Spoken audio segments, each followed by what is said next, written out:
గుడ్డివాడి girl friend చెవిటివాడితో వెళ్ళిపోయింది.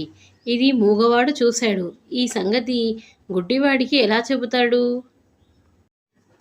పార్వతి, ఈరోజు మీరు మా ఇంటికొచ్చి పాట పాడాలి. సరోజ: ఎందుకు? పార్వతి: బంధువులొచ్చి వారమైంది, ఎలా పంపాలో తెలియట్లేదు. భార్య సంతోషంగా ఉంటే భర్త కూడా సంతోషంగా ఉంటాడు. భర్త సంతోషంగా ఉంటే భార్య అనుమానంగా ఉంటుంది.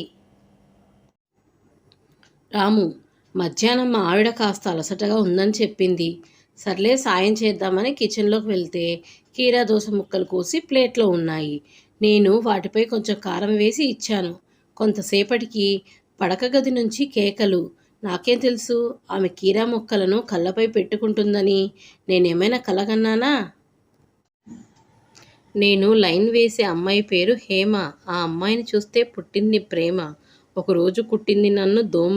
అందుకే నేను వెళ్ళాను కోమా. చివరికి తెలిసింది ఇదంతా ఓ డ్రామా.